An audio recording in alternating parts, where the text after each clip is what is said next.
సభకు నమస్కారం. గౌరవనీయులు పెద్దలు బండి శోభనాథేశ్వరరావు గారు, ఆయన ఈ వయసులో కూడా సమాజ శ్రేయస్సు గురించి, మానవ కళ్యాణం గురించి, సమాజంలో జరుగుతున్నటువంటి అన్యాయాల గురించి, అక్రమాల గురించి మాట్లాడుతూ ప్రజలందరూ కూడా చైతన్యవంతులు కావాలని చెప్పేసి గొప్ప కృషి చేస్తున్నారు. నిజంగా వాటిని మనందరం కూడా అభినందించాల్సిన అవసరం ఉంది.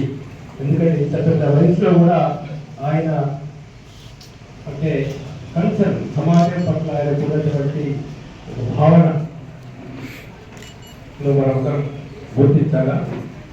సభాధ్యక్షుడు దోరెపూడి శంకర్ గారు, అదేవిధంగా చిట్టిపోయిన వెంకటేశ్వరరావు గారు, జేవి సత్యనారాయణ సిపిఐ రాష్ట్ర నాయకులు, Shri Prasad garu CPI ML new democracy, Jhansi గారు సిపిఐ ఎంఎల్, రమాదేవి గారు జానకిరామ్ ఆర్ఎస్పీ నాయకులు, రామకృష్ణ న్యూ డెమోక్రసీ, అదేవిధంగా Prasad garu CPI ML new democracy, Venkata Reddy garu MCPI, Harinath గారు సిపిఐ ఎంఎల్ లిబరేషన్, లలిత గారు ఎస్యుసిఐ, అదేవిధంగా ఏఎస్ఎఫ్ నాయకులు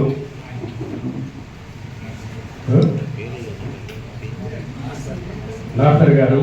సో అందరికి కూడా ప్రతి ఒక్కరికి నా హృదయపూర్వకమైనటువంటి ఒక ధన్యవాదాలు.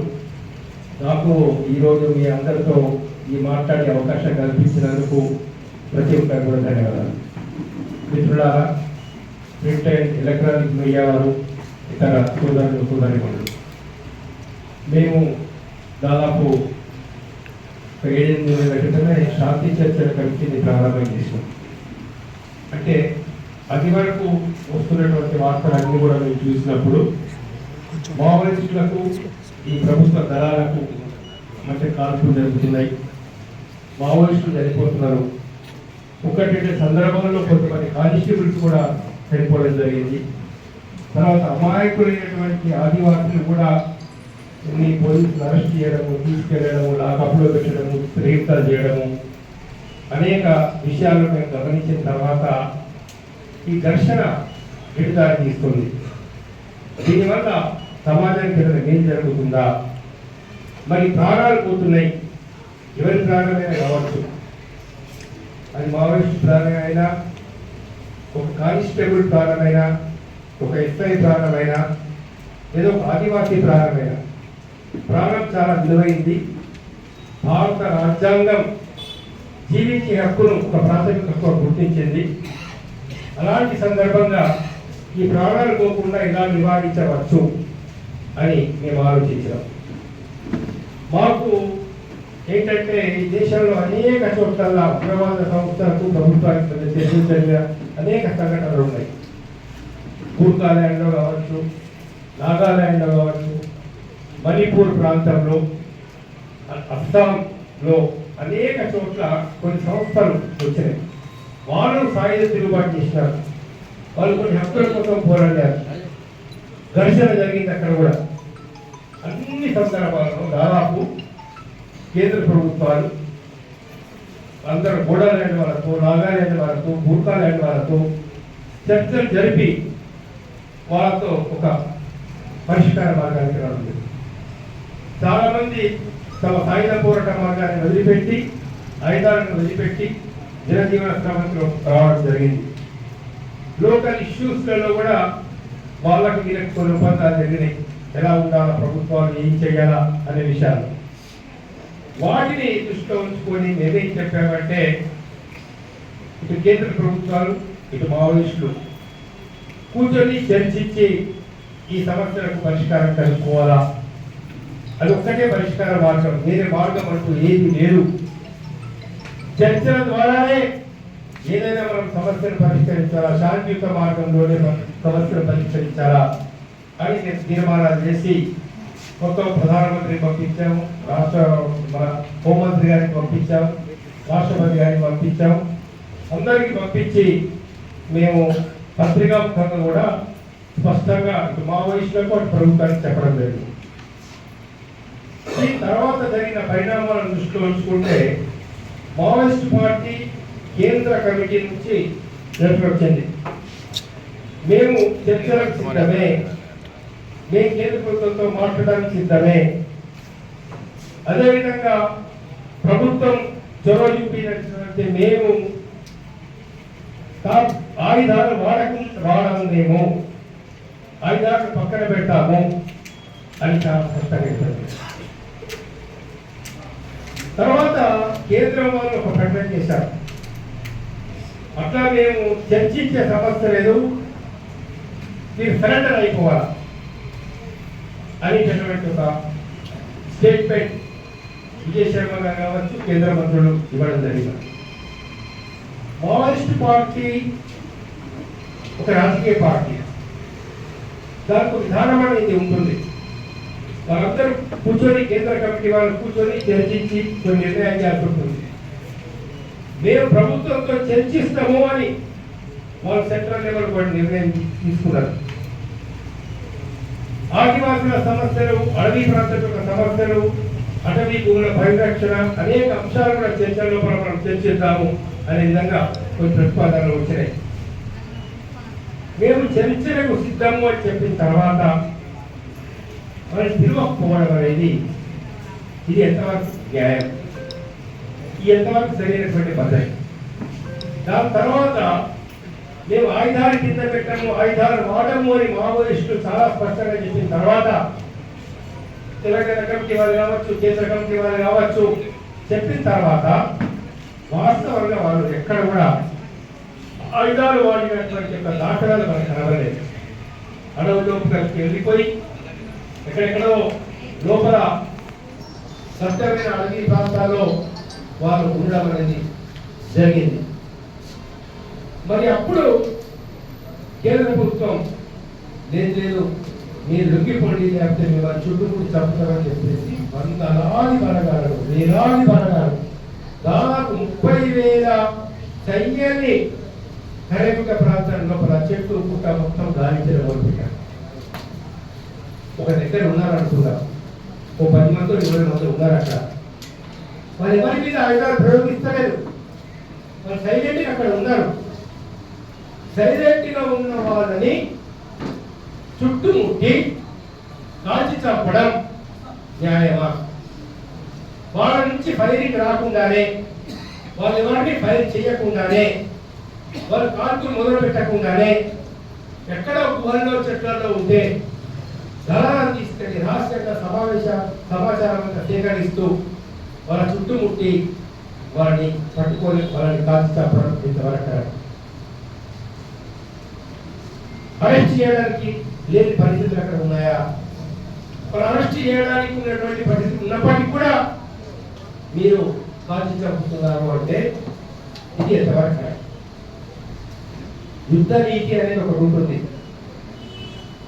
రాజుల కాలం నుంచి కూడా పూర్వకాలం కూడా యుద్ధ నీతి అనేది ఒకటి ఉంటుంది. యుద్ధ భూమిలో కూడా ఆయుధాలు కింద పెట్టి నా సైనికుడిని కానీ చంపడానికి వీల్లేదు. మహిళలను, బాలుడిని, నిద్రపోతున్న వాళ్ళని, రెస్ట్ తీసుకునే వాళ్ళని, ముసలి వాళ్ళని, అనారోగ్యంతో ఉన్న వాళ్ళని చుట్టుముట్టి కాల్చి చంపవచ్చా? మన కేశవరావు గారు అనారోగ్యంతో ఉన్నారు. వాస్తవంగా ఎక్కువ దూరం నడవలేని పరిస్థితుల్లో మనం ఉన్నటువంటి పరిస్థితుల్లో మీరు ఆయన చుట్టుముట్టి కాల్చి చంపుతున్నారు అని అంటే, లేదా పట్టుకొని వెళ్ళి కాల్చి చంపుతున్నారంటే ఇది ఎంతవరకు న్యాయం, ఎంతవరకు కరెక్ట్? జీవించే హక్కు లేదా? చూడండి, ఎన్కౌంటర్ వేరే, సరౌండ్ చేసి చుట్టుముట్టి కాల్చి చంపడం లేదు. ఈ గత 6 నెలల నుంచి ఎక్కడ ఎన్కౌంటర్ జరగలేదు.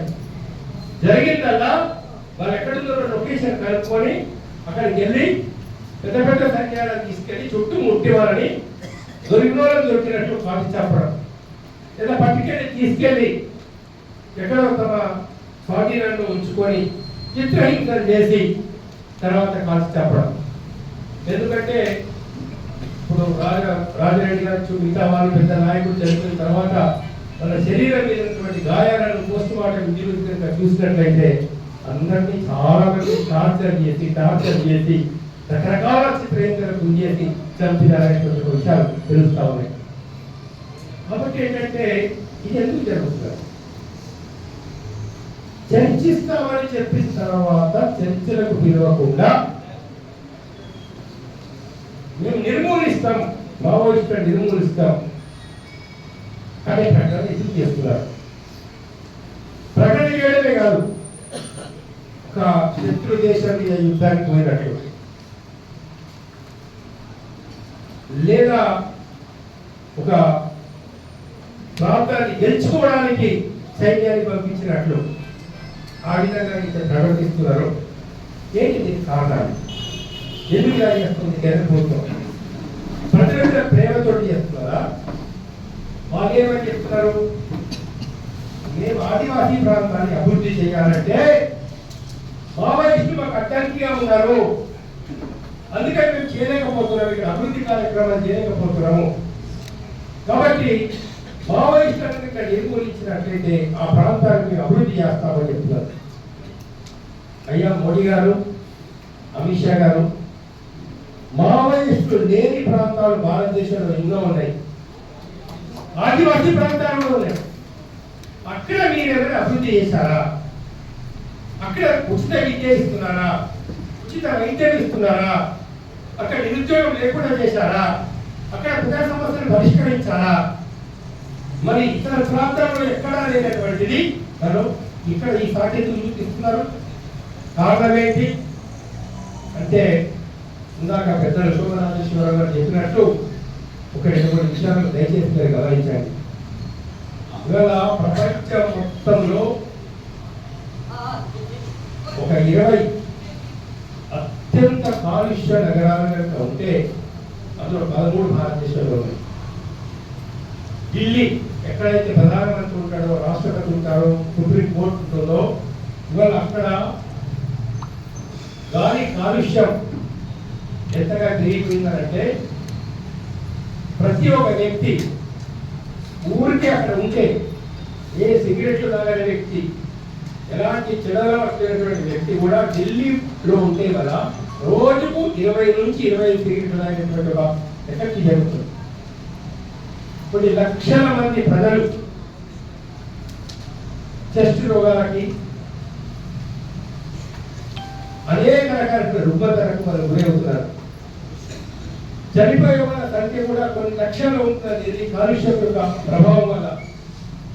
కాబట్టి ఏంటంటే ఎందుకు ఇలా జరుగుతుంది? ఇప్పుడు వాతావరణం కాలుష్యం ఎందుకు వెళ్ళిపోతుంది? 2 కారణాలు. అడవులు నశించడం, అడవుని నరికివేయడం, పారిశ్రామిక కాలుష్యం, పరిశ్రమలో వచ్చేటటువంటి మొత్తం మలినాన్ని నదుల్లోకి కలపడం, పొగ, ఆకాశంలోకి వచ్చేటువంటి పొగ, వీటన్నిటి వల్ల కారణాలు జరుగుతుంది. వీటిని మీరు నివారించడం అనేటటువంటి ముఖ్యం కదా. ఏది ప్రజల క్షేమం? భారతదేశ క్షేమం ఏంటి? ప్రజల క్షేమం ఏంటిది? నువ్వు వాతావరణ కాలుష్యాన్ని పోగొట్టేటటువంటి ఒక అటవుల్ని, అటవీ సంపదను, ఒక దాదాపు లక్షల ఎకరాల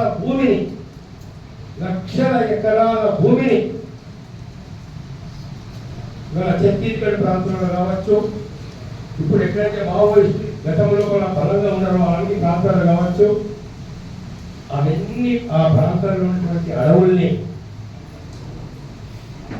అదానికి, అంబానీ లాంటి వాళ్లకు కట్టబెట్టారు. అక్కడ ఉన్న మినరల్స్ మొత్తం మీరు తీసుకోవచ్చు. ఎంతో విలువైన ఖనిజాలు అక్కడ ఉన్నాయి,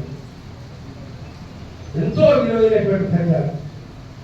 కోటీశ్వరులు అయిపోతారు, కోటాను కోట్లు సంపాదిస్తారు.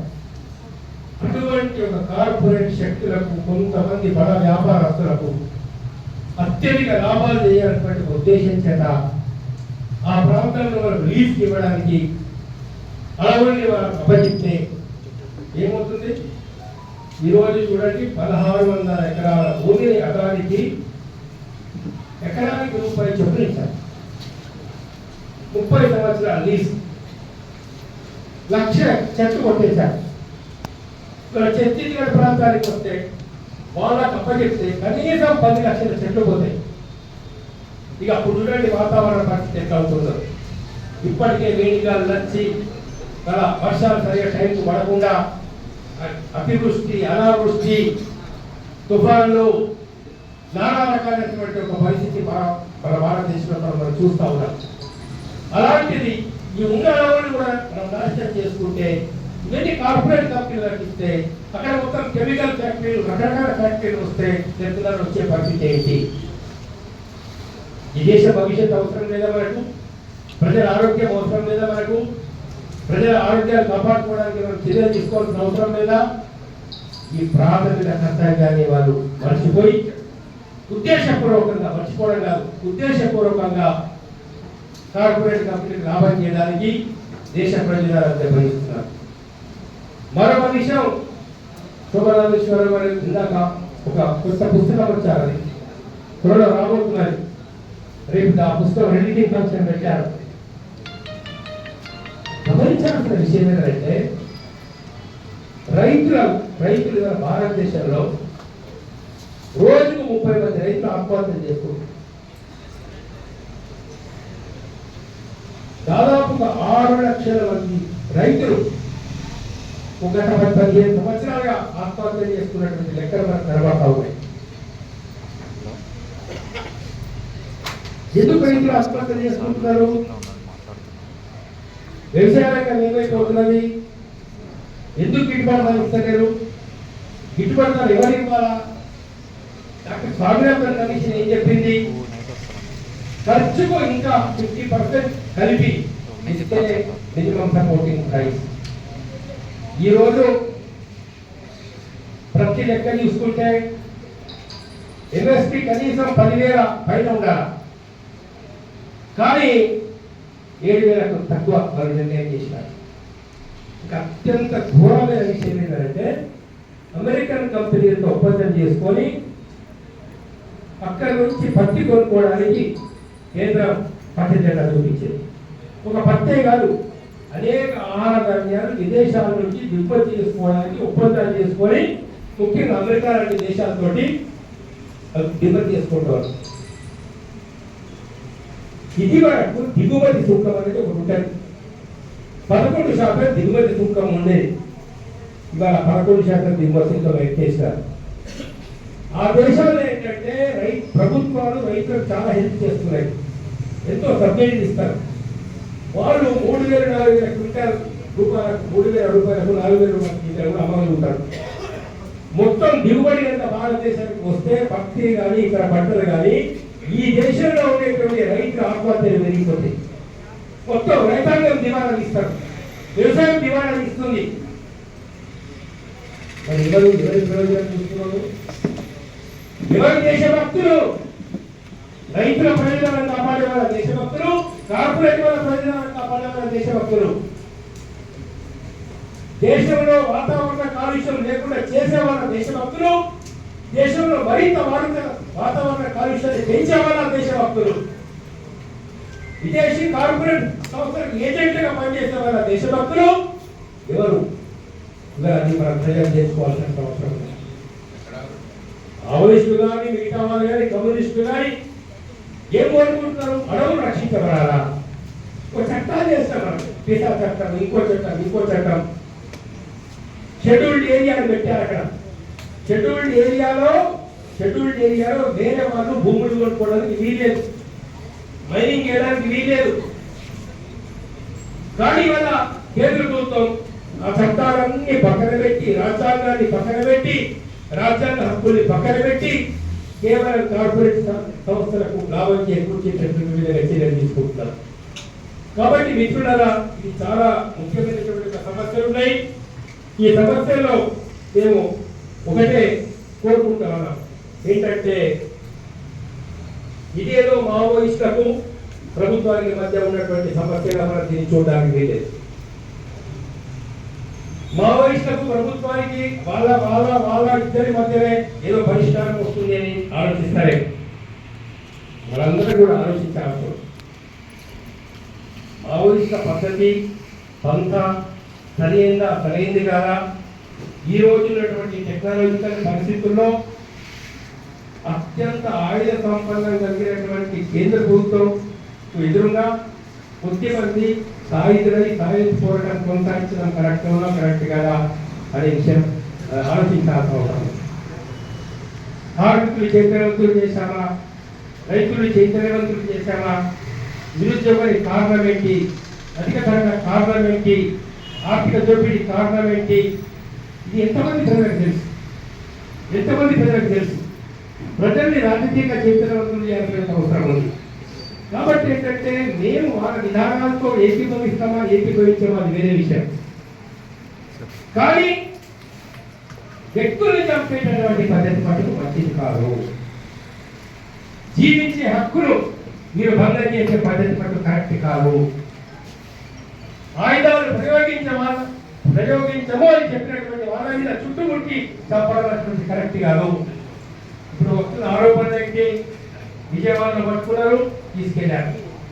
ఇంకో చోట పట్టుకున్నారు, తీసుకెళ్లారు. లీడర్లను పట్టుకోలేని ఫస్ట్ ఆరుగురిని కలిసి చంపేశారు.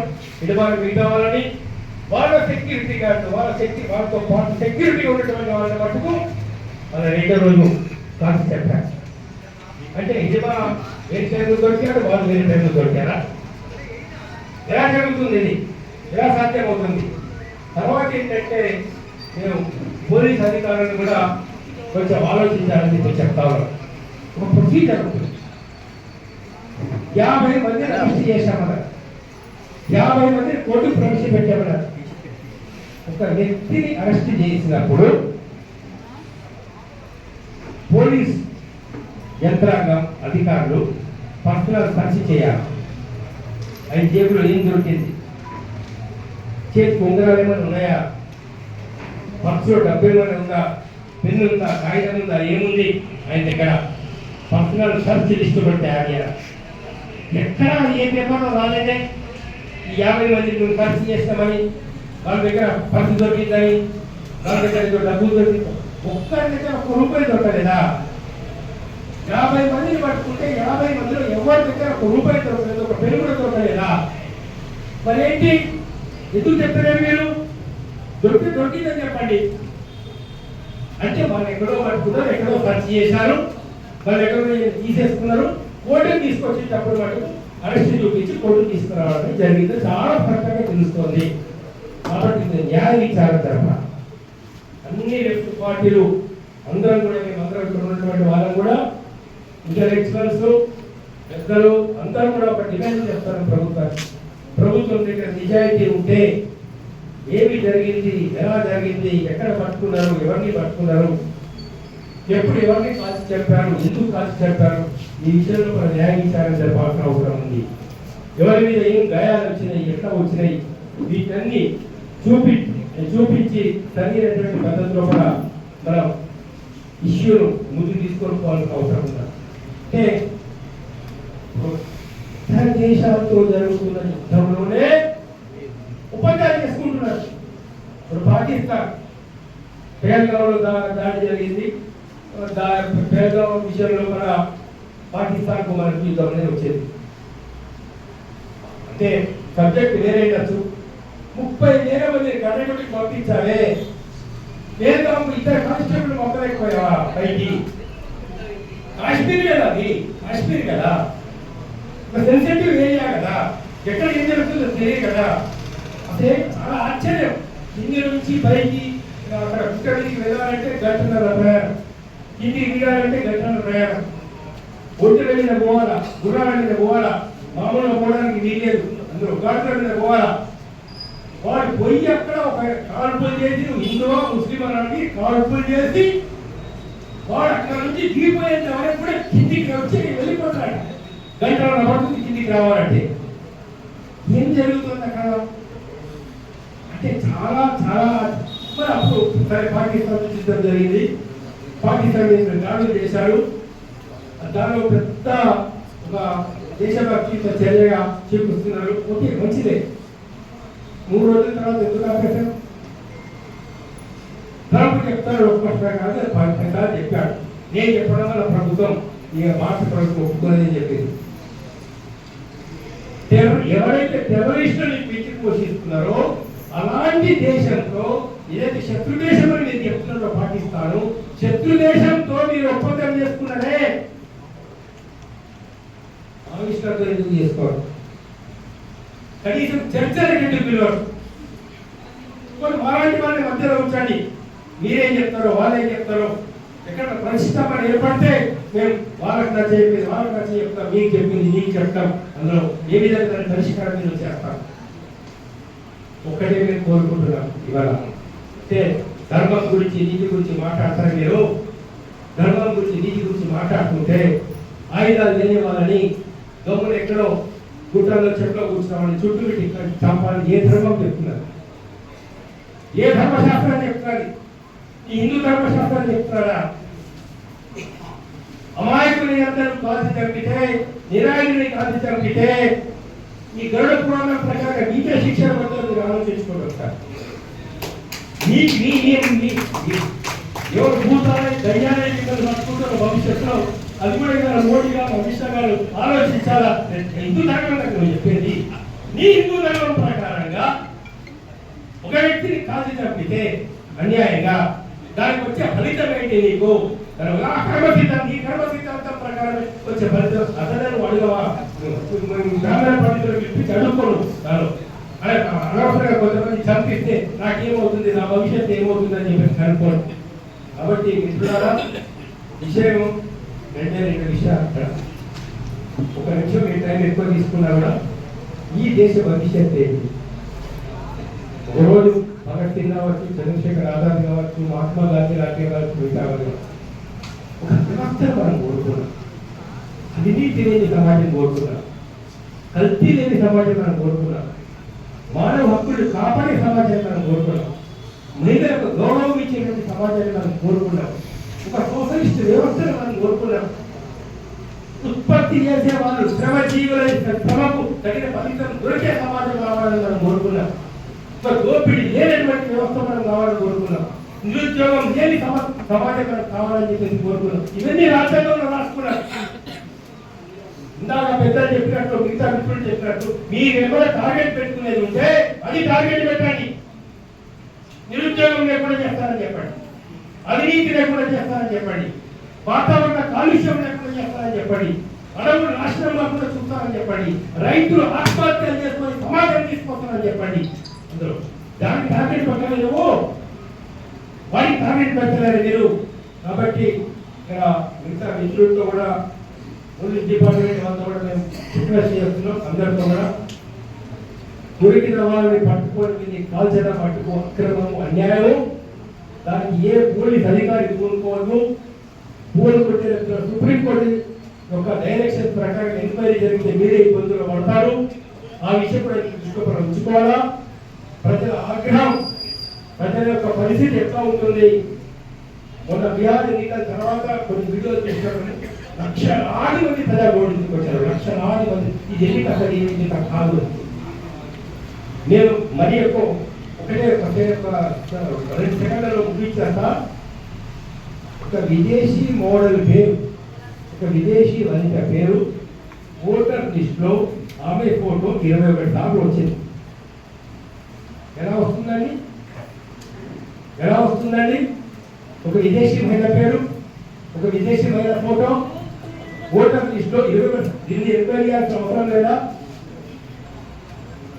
ఇట్లాంటి ఓటర్ లిస్ట్ తయారు చేస్తున్నారు మీరు. అంటే ప్రజాస్వామ్యాన్ని ప్రమాదాలు పడతా ఉన్నది. దాన్ని కాపాడాల్సినటువంటి సుప్రీంకోర్టు కానీ, దాన్ని ఎన్నికల కమిషన్ స్వతంత్రంగా కాపాడాల్సినటువంటి వ్యవస్థ కానీ ఇవాళ బలహీనపడినటువంటి పరిస్థితులు ఉంటున్నాం.